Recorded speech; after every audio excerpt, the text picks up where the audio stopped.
और फिर हमने एक योजना बनाई थी, कागज बगैर की लोन की योजना, 1 लाख तक की।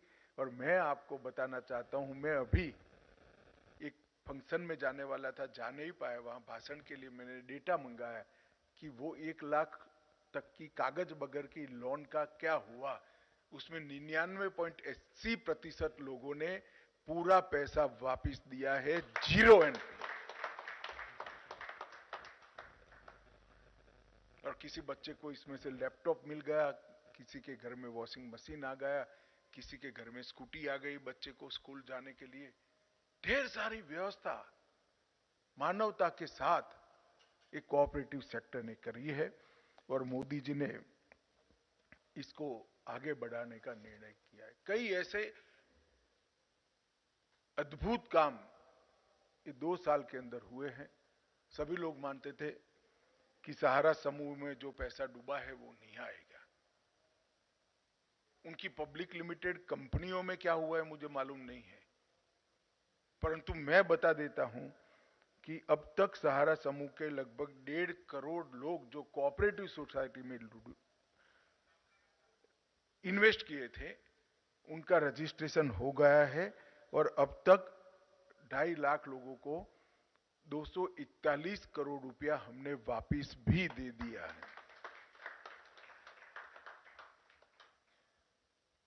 इसी प्रकार से मल्टी स्टेट कोऑपरेटिव सोसाइटीज के कानूनों को मैं जब लेकर आना चाहता था, तब ढेर सारे लोगों ने मुझे एडवाइस किया था कि साहब अभी अभी मंत्री बने हो, काहे को विरोध हो ऐसी व्यवस्था करते हो, क्योंकि इसमें भर्ती के लिए भी पाबंदियां है, ऑडिट को कठोर किया गया है, बार बार चुनाव लड़ने पर भी प्रतिबंध किया गया है, एनुअल रिटर्न्स के लिए भी पाबंदियां खोली है। ढेर सारी चीजें इस पर हमने कठोरता के साथ पारदर्शिता लाने के लिए की है। मगर मैं आप सभी का बहुत बहुत धन्यवाद करना चाहता हूं। विरोध छोड़ दीजिए, किसी का शिकायत का पत्र भी मुझे नहीं मिला है। सबने नए कानून को एडॉप्ट किया है, लेटर और स्पिरिट में एडॉप्ट। ये कोऑपरेटिव सेक्टर खुद भी रिवाइव होना चाहता है, इसका सबसे बड़ा उदाहरण है। कोऑपरेटिव सेक्टर सुधारों का स्वागत करता है। इसका अर्थ ही ये है कि हम भी समझते हैं कि रिवाइवल नहीं करेंगे तो हमारे सामने संकट है। एक्सपांशन तो होगा ही नहीं, अस्तित्व का भी संकट आएगा अगर विश्वसनीयता खो बैठे तो। और विश्वसनीयता नए कानून से ही आती। और बायलॉज के अमेंडमेंट से इलेक्शन, ऑफिसरों की नियुक्ति, appeal, inspection, investigation, liquidation, education fund का मैनेजमेंट और ह्यूमन रिसोर्स की भर्ती, इस सब को हम रेगुलराइज करेंगे। इससे हमें बहुत बड़ा फायदा होने वाला है। मित्रों, ये जो मैंने सक्सेस स्टोरी की बात करी, इसमें मैं इफ्को के 2 प्रयोगों की बात भी जरूर करना चाहता हूं। इफ्को ने नैनो डीएपी और नैनो यूरिया लिक्विड बनाया है। एक प्रकार से ऐसे समय पर इफ्को ने ये कार्यक्रम हाथ में लिया और बहुत कम समय के अंदर इसको किसान के खेत तक पहुंचा दिया, कि जब इसकी बहुत ज्यादा जरूरत थी, सबसे ज्यादा जरूरत थी। भूमि संरक्षण ये हमारे लिए निहायत ही जरूरी है। तो केमिकल खाद मिट्टी में घुलने की जगह क्रॉप पर ही रहे और वहीं से पोषण प्राप्त कर वो अपना ग्रोथ भी करे, अपनी उपज भी बढ़ाए और किसान को समृद्ध भी करे, और भूमि का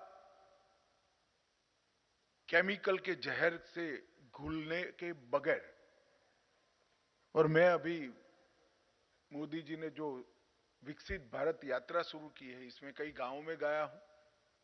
सबसे ज्यादा आकर्षण इफ्को के ड्रोन से लिक्विड के छंटकाव का मैंने देखा। मैं साफ देख रहा हूं इफ्को के नए इनिशिएटिव को, नए साहस को।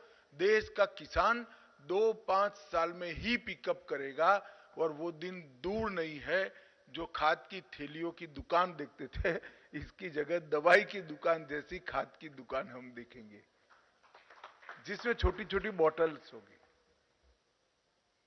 और ड्रोन एक मॉडर्नाइज खेती का नया प्रतीक बना है। एक जमाने में मैं जब बैल गए और ट्रैक्टर आए, गांव में कोई ट्रैक्टर आता था तो पूरा गांव देखने जाता था। आज गांव का पैक्स ड्रोन लेकर सभी को किराए से फर्टिलाइजर का छिड़काव कर देगा। कोई ड्रोन दीदी ड्रोन चलाती हुई दिखाई पड़ेगी। तो ग्रामीण अर्थव्यवस्था आधुनिकता से जुड़ रही है, इसका सबको विश्वास हो जाएगा। मित्रों, आज मैं यहां आया हूं तब इतना ही कहना चाहता हूं कि हर क्षेत्र में सहकारिता में बढ़ोतरी हुई है। हम नए 2 लाख पैक्स रजिस्टर करना चाहते थे, 12,000 से ज्यादा हो गए हैं और मुझे विश्वास है कि समय के पहले हम 2 lakh multi dimensional PACS register कर लेंगे। बैंकों के एक्सपांशन के लिए भी मैं कुछ कॉन्क्रीट कह नहीं सकता क्योंकि ड्यूअल कंट्रोल है, परंतु मैं इतना जरूर कह सकता हूं कि कठिनाइयों को हम जरूर पार करेंगे। कोऑपरेटिव बैंक्स का, अर्बन बैंकों का एक्सपांशन भी करेंगे। और मैं आज कहना चाहता हूं कि जो multi state cooperative credit societies हैं, इन्होंने भी आगे आना चाहिए और अपने आप को बैंक में परिवर्तित करने के लिए अपने आप को तैयार करना चाहिए। नंबर ऑफ बैंक्स बढ़ाना बहुत जरूरी है। और मैं सिर्फ कुछ आंकड़े आप लोगों की संज्ञान के लिए कहना चाहता हूं कि 2020 में मल्टी स्टेट कोऑपरेटिव सोसाइटियों का रजिस्ट्रेशन 10 हुआ था। मैं फिर से आंकड़ा बोलता हूं, 10। और 2023 में 102 नए multi state cooperative society register हुए, मतलब 10 गुना बढ़ा है। ये परिवर्तन को हमें ज्यादा गति देनी है और ज्यादा से ज्यादा बैंक मल्टी स्टेट बने, ज्यादा से ज्यादा multi state cooperative societies bank में कन्वर्ट हो, ज्यादा से ज्यादा क्रेडिट सोसाइटी भले एक स्टेट में चलती हो वो बैंक में कन्वर्ट हो। इस दिशा में हमने आगे बढ़ना चाहिए। महत्वाकांक्षा के साथ आप अपनी सोसाइटी का लक्ष्य तय करिए, निश्चित रूप से वो सिद्ध होगा, उसका मुझे विश्वास है। आज आपको सपोर्ट सिस्टम पूरी तैयार करने के लिए सीआरसीएस का कार्यालय का उद्घाटन हुआ है और मुझे भरोसा है कि इससे आपके कामकाज के अंदर बहुत सरलता होगी, समय भी बचेगा, समय पर मार्गदर्शन मिलेगा, कानून की समझ भी वो आपको ढंग से दे पाएंगे और आपकी कोऑपरेटिव के साथ संवाद से आगे कैसे बढ़ना, इसका रास्ता भी इसी से निकलेगा।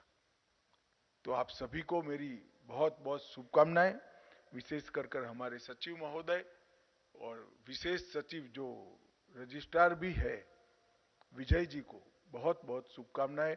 बहुत अल्प समय के अंदर ये कार्यालय को बनाया, 100% कंप्यूटराइज किया और सभी मल्टी स्टेट कोऑपरेटिव सोसाइटीज को नए एक्ट के लिए तैयार करने का उन्होंने जो काम किया है, इसके लिए विभाग के मंत्री के नाते मैं बहुत बहुत बधाई और साधुवाद देता चाहता हूं और आप सभी को इस नए कार्यालय से कोऑपरेटिव को आगे बढ़ाने के लिए निश्चित रूप से मदद मिलेगी, इसका विश्वास दिलाकर मेरी बात को समाप्त करता हूं।